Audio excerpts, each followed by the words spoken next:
Hey YouTube, Joe Boy here. So, wow, we got some absolutely huge news from Jump Fiesta, which you've probably already heard about because I'm not the first one to talk about it, but I do want to talk about it because there's a lot of things that people are saying about this, but I think that we can simplify this a lot. And so firstly, for those who do not know, in Jump Fiesta, it was confirmed that we will have a part of the Reverie story taking place in 2017, along with the finale of the Whole Cake Island arc and as well the start of the Wano arc. Dude, guys, we have some shit we need to get into in 2017. This is setting up to be an absolutely huge year. But the real question is how does this all fit together? How are we going to end the Whole Cake Island arc, start the Wano arc, and then somewhere in here have a little bit of the Reverie as well? Well, to be honest, guys, I think that the only way that it's realistically possible is if these Straw Hats do not attend the Reverie. And I think the best way to attempt to prove this is by looking at numbers. One Piece is released roughly 3 times per month, with usually an off week per month. And this adds up with this past year because the first chapter of the 2016 year was chapter 811. We're now in chapter 849 with 850 coming up. So that would add up to about 38 chapters in the year of 2016. And so then for 2017, we should expect approximately 38 chapters. But all 38 of these chapters is not going to go to Wano and or the Reverie. There's a huge chunk of these chapters that we would still be in Whole Cake Island because this plot has not been resolved. Going back to some news as of a couple weeks ago, there was an editor which claimed that One Piece was about 50% complete with the Whole Cake Island arc. I think they said a little bit above 50%, but regardless of the actual numbers, if we just look at 50% as our number, we've gone through approximately 25 chapters in Whole Cake Island already. And so if we're approximately 50% there, then we should expect approximately 25 more chapters. And so subtracting 38 from 25, we're left with 13. There are 13 chapters of the year 2017 that will not be Whole Cake Island chapters if we took all of this 100% literally. So there are people who think that these Straw Hats may end up attending the Reverie in some way.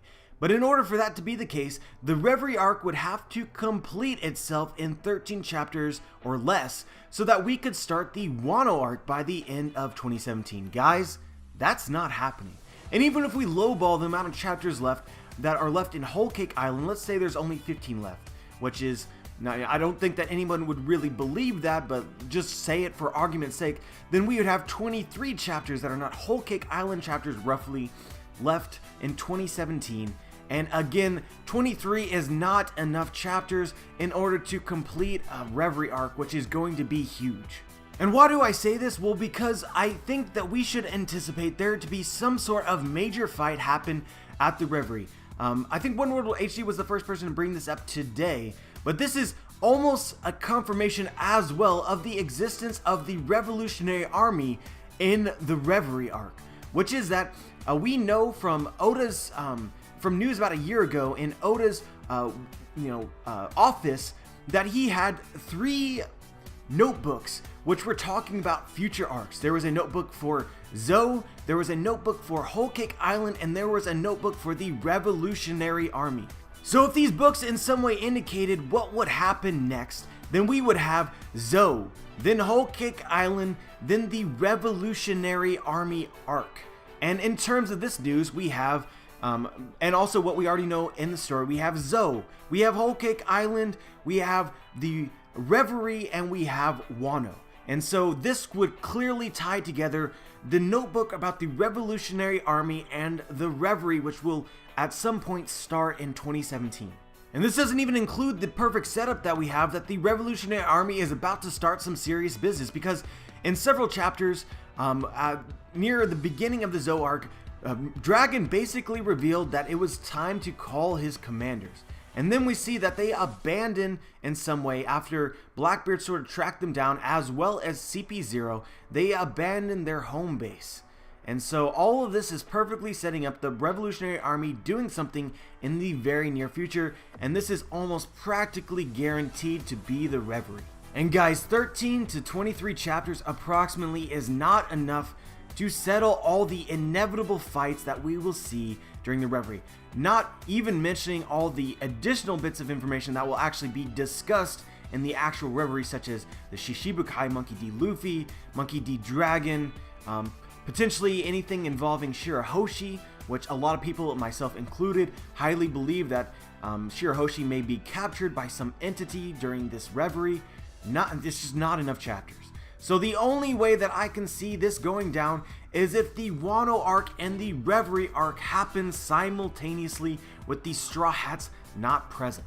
Or in another way of looking at it is that we will get to see what happens at the Reverie, but not the full events of the Reverie. Essentially, we will get, little bits and pieces of everything that goes on so we understand, but it's not going to be shown as its own entire arc. So sort of as a reference to what I'm thinking, goes back to the whole Ace versus Blackbeard fight. That was an absolutely important event that we had to see in the story, but Oda essentially condensed it into about 4 chapters, in which we can see Ace and Blackbeard setting up. They say a few things to each other. We get to learn a little bit more about Blackbeard's powers, but we don't actually see the conclusion of the fight. We just get to hear about what happens. Essentially, that's what I think is going to happen with the Reverie arc. It could be in between Wano and Whole Cake Island, but I don't think the Straw Hats will be present for it. So we would get 4 to 10 chapters potentially of them discussing things at the Reverie, potentially Dragon showing up at their doorstep, maybe even seeing a little bit of a fight, but not actually seeing the whole entire story. And just some things that I forgot to mention that I want to throw in here as well, which is that another reason why I'm very skeptical to believe that the Straw Hats, mainly Luffy and his current crew, would end up going to the Reverie. There's 2 other really interesting things that are worthy of discussing. First of all, the Reverie is taking place in Marijoa. Marijoa is at the beginning of the New World, or in between the New World and Paradise. So for Luffy to go there, he would have to go backwards. There's no going to Wano and then running into the Reverie. It doesn't work like that. And so with that being the case, then they would have to either be captured in some way and forced to go to Marijoa, or have to actively decide to go to Marijoa and abandon their friends that they sent to Wano. Keeping in mind that Wano is also a very pressing problem the Straw Hats have emphasized as something that needs to be solved right now, which is the whole entire purpose of getting Sanji back in the first place. And also, we can't forget that there is absolutely no way that all the entire Straw Hat crew makes it to the Reverie in between the Whole Cake Island and the Wano arc. They're currently separated. The other part of the crew is currently going to Wano, and so if the Straw Hats do end up making it to the Reverie, they will do so with half of their crew. Do you think that it is appropriate for the Straw Hats to actually do anything meaningful at the Reverie with only half of their crew present? But if you guys do think that Luffy will end up appearing in the Reverie, then I want to know your reasoning for that. Obviously, I am also prone to mistakes, just like any other person, so if you know of some way that it could work out that would make sense, please let me know in the comment section, because I just don't see how. Anyway guys, this news was fucking game changing. I honestly feel like some of the news bits have been overly spoiler-like, given what we already know and what we can speculate, but I'm not gonna complain. This is huge. I'm so hyped for this year, and I really have high expectations for what is to come in the story of One Piece. But let me know what you guys think. Let me know if you agree or disagree and why. Just share your thoughts. Sorry for my my upload schedule recently. Just been really busy dealing with certain changes that I'm trying to figure out how exactly to do videos. If you guys notice throughout the entirety of this video, you might have heard traffic in the background. You may or may not have. I'll try and minimize it as much as possible, but that's one thing that I've been trying to figure out with my new apartment. There's a busy street right next to it, so it presents some problems that I'm trying to figure out how best to solve. But anyway, expect more videos coming up very soon. In fact, maybe even a second upload today to make up for some lost time. But yeah guys, like the video if you liked the video, subscribe if you haven't, and as always guys, have a wonderful day.